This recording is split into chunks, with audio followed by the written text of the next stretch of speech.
Hey welcome back to my channel. আমার নাম হলো জিৎ, তোমরা ছিল টামলার পিছন চ্যানেলে। তো যারা নদীয়ার ভেতরে আছো তাদেরকে বলে রাখি, আমাকে যারা চেনো না, তো আমার নাম হলো জিৎ, আর আমার বাড়িটা হলো আসাননগরে। এটা হলো তোমার কৃষ্ণনগর থেকে আসতে হবে আসাননগর, ঠিক আছে? তো বিশেষ করে আমি রিসেন্টলি যে তুর্কিশ টামলারটা এনেছিলাম, তো তোমাদেরকে বেশি আশা করালাম না, একবার ডাইরেক্ট তোমাদেরকে দেখিয়ে দিলাম, ঠিক আছে? তো একদম শুরুতেই তোমাদেরকে দেখানো হচ্ছে তুর্কিশ টামলার।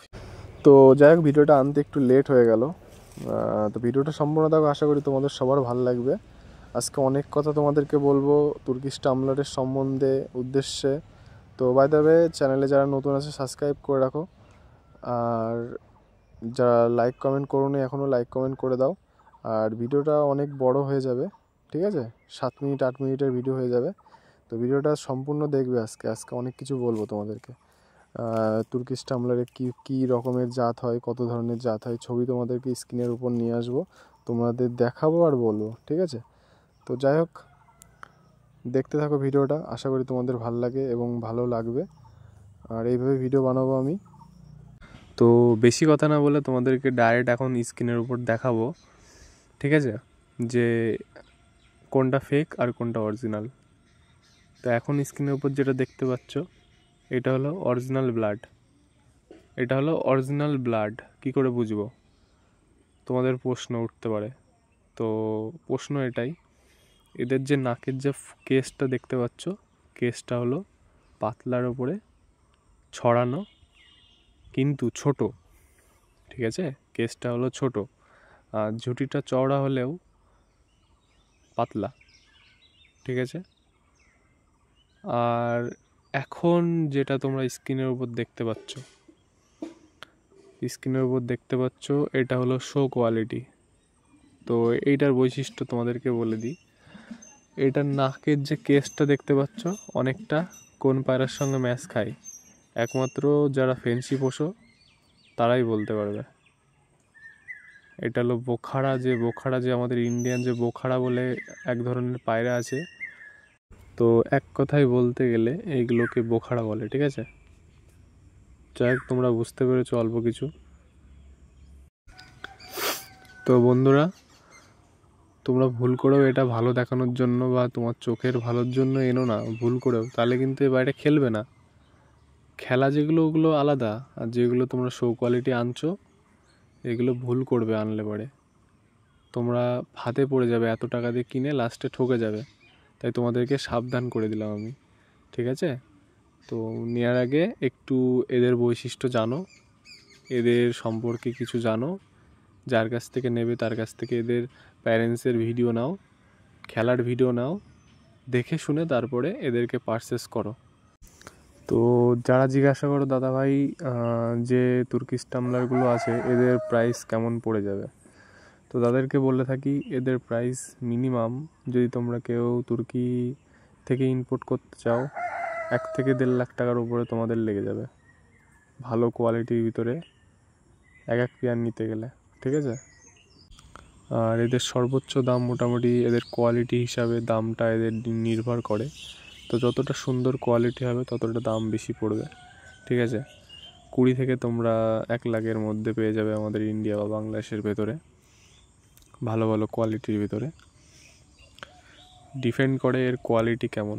যদি তুমি সিঙ্গেল কেস্ট নাও, সিঙ্গেল কেস্টের আলাদা দাম, ডবল কেস্টের আলাদা দাম, আর তুর্কিশ টাকলা যেগুলো আছে সেগুলো আলাদা দাম, মানে ঝুঁটি নেই যেগুলো বা কেস্টও নেই যেগুলো, ওগুলো আলাদা দাম, ঠিক আছে? সব থেকে ডিমান্ডিং হলো তোমার হোয়াইট আর ব্ল্যাক, এগুলো তোমাদের ইন্ডিয়া বলো, বিডি মানে বাংলাদেশ বলো, এইসব কান্ট্রির ভিতরে মোটামুটি তোমার হোয়াইট আর ব্ল্যাকটা নেই, এগুলো খুবই রেয়ার। যদি কেউ আনতে পারো সে রাজা, ঠিক আছে, এক কথায়। তো বন্ধুরা, তোমাদেরকে প্রথমে বলে রাখি যে তুর্কিশ টামলার কোন পায়রার থেকে প্রথমে এসছে। হ্যাঁ, একদম একটা বুনো কালারের, যে আমাদের এখানকার গোলা মানে বুনো পায়রা বলে না, সেম ওই রকম দেখতে, অমন দেখতে কিছু কিছু পায়রার থেকে, যারা বড় বড় বিডার, ওখান থেকেই সৃষ্টিটা করেছে, ঠিক আছে? এটা হলো প্রথমে ফ্লাইং ছিল পুরো একদম ওপরে। তুর্কিশ টামলার ফ্লাইংটা না খুব 8 ঘন্টা 10 ঘন্টা ধরে ফ্লাইং করতো। সেই সব পায়রার থেকেই এই তুর্কিশ টামলারটা জন্ম নিয়েছে। বড় বড় বিড়ারটা এগুলোকে ক্রস ব্রিডিং করে বা এদের কিছু কিছু ব্লাডের সঙ্গে মিক্স করে এগুলোকে এত সুন্দর করে তুলেছে। ঠিক আছে, তো তোমাদের স্ক্রিনে ছবি একটা দিই, দেখে নাও। এগুলো কিন্তু ওল্ড জেনারেশনের পায়রা। ঠিক আছে, তো তোমরা যারা ভাবো এগুলো একদিনের খেলা না, এগুলো অনেক দিন কষ্ট করে তুর্কির যে বড় বড় ব্রিডারগুলো আছে তারা এগুলোকে বানিয়েছে। তো যাই হোক, এখন তোমাদেরকে যেটা স্ক্রিনে দেখাচ্ছে এটা হলো চেকারটাও আমার কম বেশি খুব ভালো লাগে, তো যদি পারি কোনো দিন নিতে পারবো। আর এখন যে ছবিটা দেখতে পাচ্ছ, ঠিক আছে, এই পায়রাটা কিন্তু আমার খুবই ভালো লাগে। और वो जो लाल वाला बटन है उसमें भूकंप लेके आओ या फिर भूचाल, मुझे नहीं पता, बस क्लिक हो जाना चाहिए। A few moments later. Turkish tumbler कबूतर की एक विशेष नस्ल है जिसकी उत्पत्ति तुर्की में हुई थी। उनकी मुख्य विशेषता यह है कि वे उड़ते समय मुड़ या घूम सकते हैं, जो उन्हें अन्य कबूतरों से अलग करता है।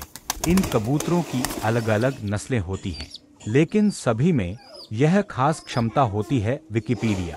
तुर्की टम्बलर ऐप की कुछ विशेषताएं: उड़ान में मुड़ने या पलटने की क्षमता, यह इस कबूतर की सबसे उल्लेखनीय विशेषता है। विकिपीडिया। विभिन्न रंगों और आकारों की किस्में।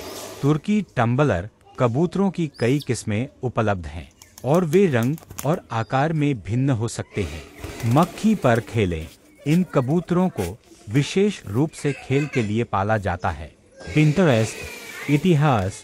तुर्की के विभिन्न क्षेत्रों के लोग इन कबूतरों को पालते हैं और उन्हें खेलते हुए देखने का आनंद लेते हैं।